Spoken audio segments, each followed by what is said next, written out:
What kind of skills do you think that you had from community pharmacy that kind of transferred into that role that helped you to get that job, do you think?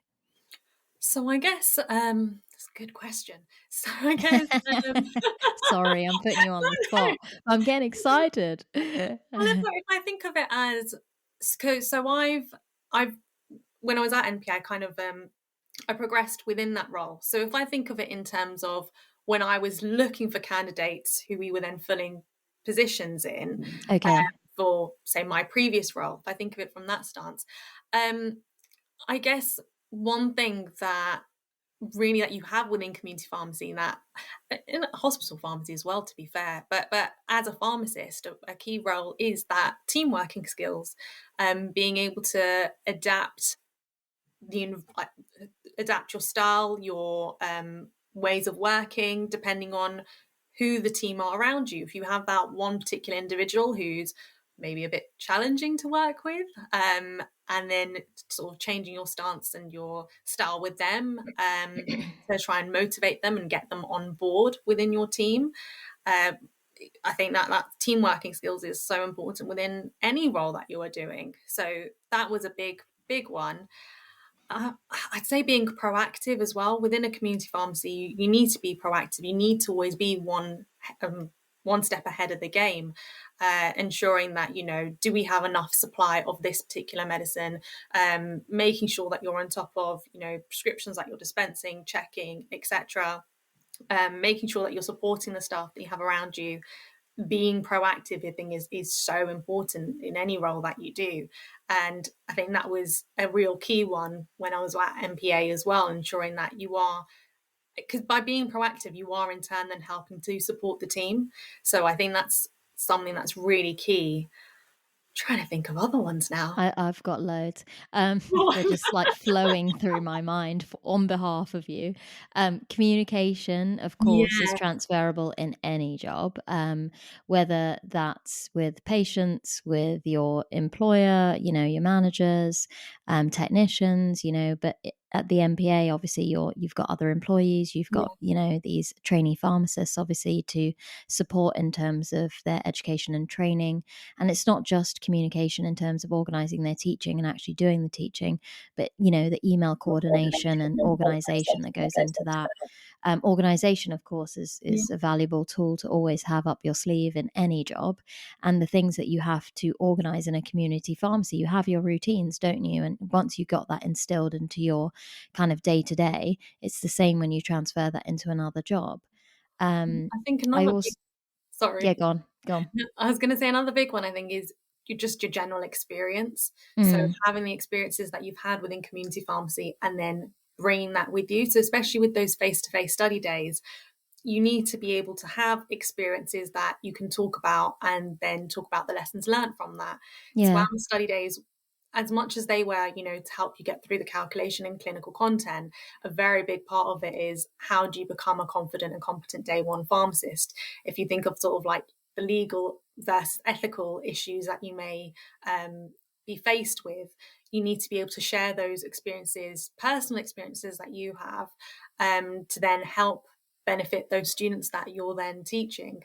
And like you said, yeah, communication being an absolute massive one, because it's not just students you're communicating with, it's stakeholders as well. It's the designated supervisors, it's the area managers, it's all the key leads within that community pharmacy and also wider organizations as well. It's all of those key skills which not necessarily just community pharmacy, hospital pharmacy, industry pharmacy.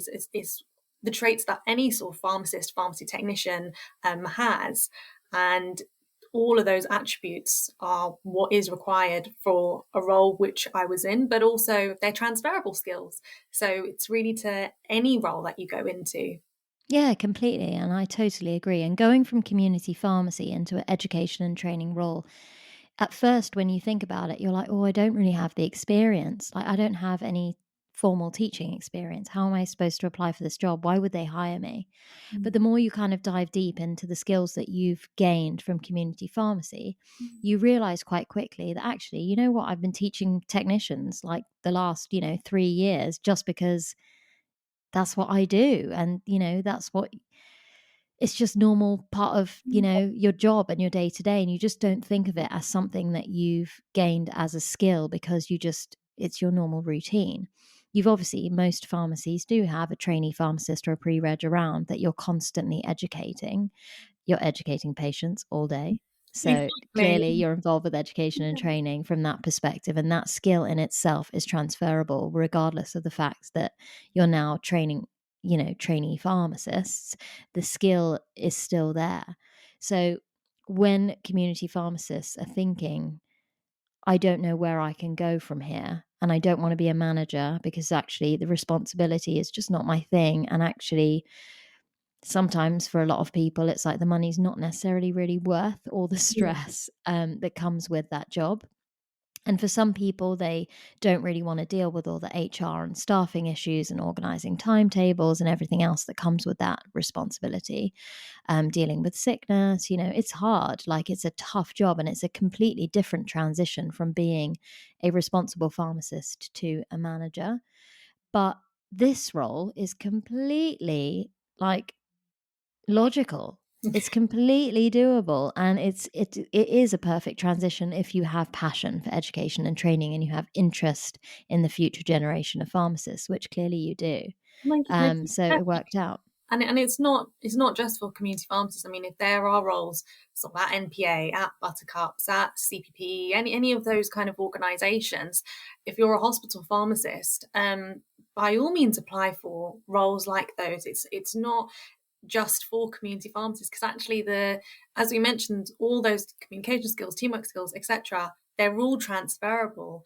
And actually being able to have someone who maybe sees things in a different type of way, or knows about a different sector and the challenges that they're facing, and can bring those sort of knowledge and insights into their role, that's brilliant. That's going to benefit the whole team, and organization as well. So I think with any of those type of roles, if you've got the right skill set, and I think if you've got the right attitude, they're the real main things. And then everything else, I guess, can be learned really. Yeah, and like you said as well, coming back to your point that the actual experience you have with patients slides really well into a role where you start training pharmacists, because those examples of real life situations that you've been through, like most of the examples I give about pediatrics, about 90% of them are patients I've really seen, issues that I've really dealt with, problems that I've actually solved in my day to day job. I don't make them up as case studies. They are real life interactions that have just been transferred onto paper and made patient confidential. Um, and maybe students don't realize that is that Mm. the role of, a clinical pharmacist or a community pharmacist builds a really huge amount of skill that you can then transfer onto other jobs. So go you for going out your comfort zone. Thank you. Nice.